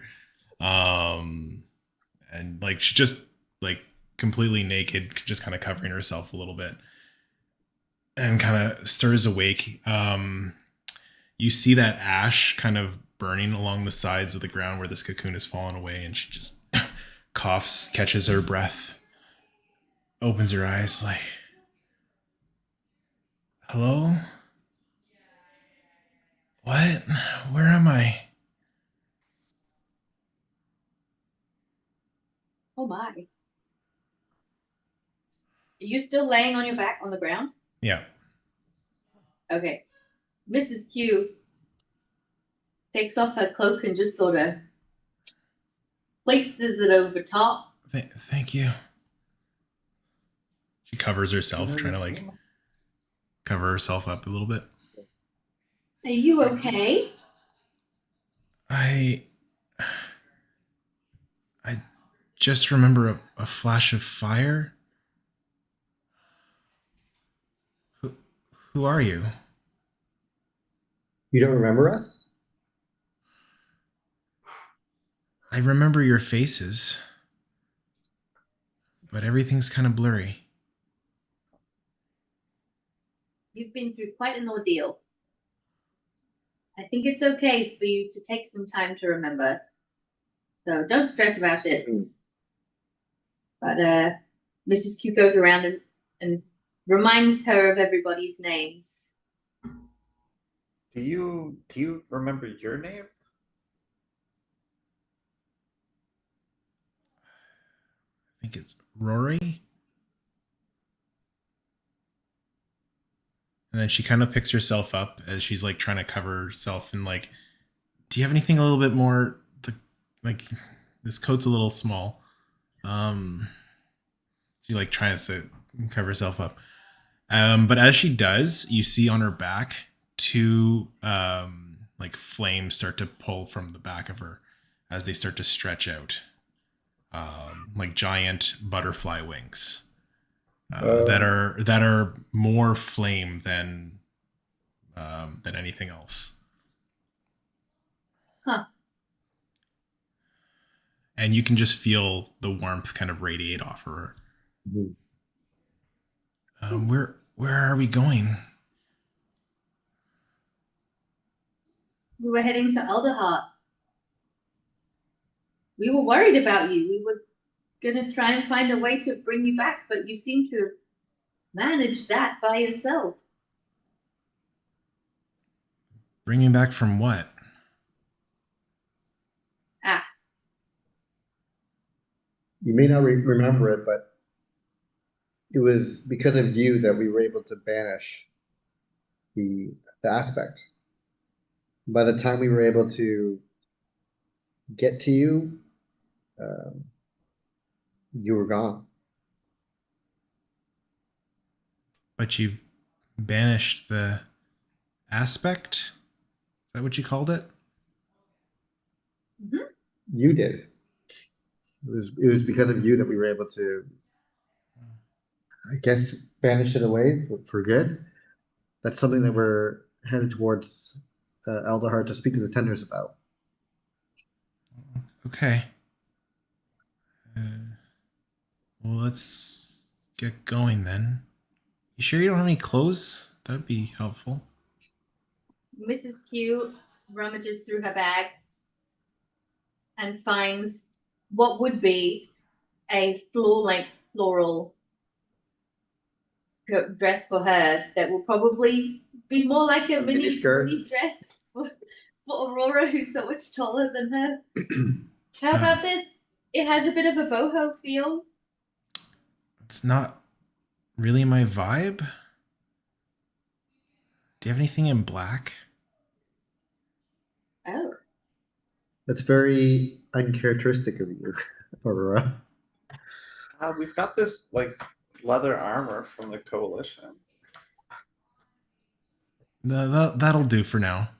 I can't remember if it's black or not, but It's fine. For the sake, she'll grab it and Sir Basil will also ask, how is it that what was that cocoon? And also, cocoon. you now have wings. Yeah, that's pretty cool. As you start to see, you mention it, and like it's almost like the feeling comes into the wings as she starts to pick herself up off the ground. Just kind of like hovers there for a little bit. Yeah, that's pretty cool. Aurora, I think you need to know this, but you died. It's been a week or so.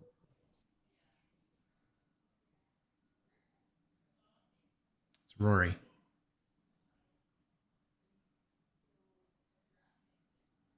Okay. I don't want to hold you guys up. We should probably get going. You're not coming with us? Yeah, I'll come with you. Okay. Mrs. Q tries to like break the awkwardness by being like, you know, when I was young, I also had a nickname. It was cool to have a nickname when I was young too. You're Rory. My friends called me Quilly. Cool. Yeah, I guess that's cool. What cool? I mean, you're making me second guess it a little bit. No. Quilly, nice to meet you. You sure there's nothing else you remember about fighting the aspect or how you ended up in a cocoon? No, that's all a blank. Feel like the last few days I was somewhere else. I think part of me's still there.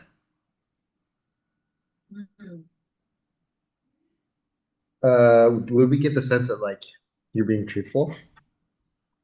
I don't know. Go ahead and make an insight check, Basil, if you want to. Aurora, you could make either a deception or persuasion. Don't have to say much. That's unnatural 20. 24. Oh jeez, Louise. Okay. It's hard to tell. I seem to be very, very truthful. Okay. Your little fire butterfly, Fieri, has taken up residence on your back. And it's kind of like poking his little head over to look at Aurora and then scurrying back onto your back. Kind of poking his head over and scurrying back. And as Aurora kind of flaps her wings, you like feel the air as Fieri kind of like flaps his little wings from your back. You want to go over there? Does he get excited? He's like a little puppy who's uncertain. Okay. He's excited but uncertain, but excited but uncertain.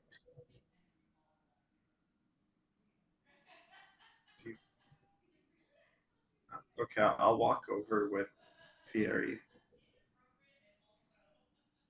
I have a friend that wants to meet you. Heard? I have a friend here that wants to meet you.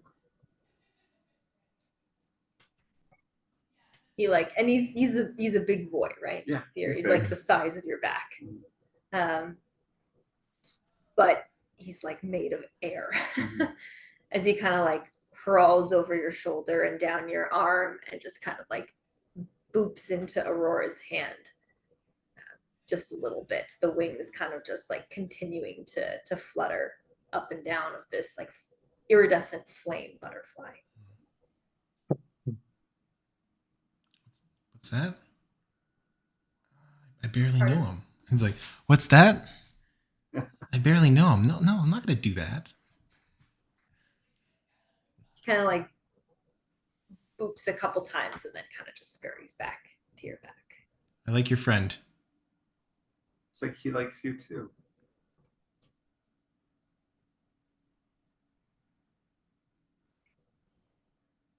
Alrighty then.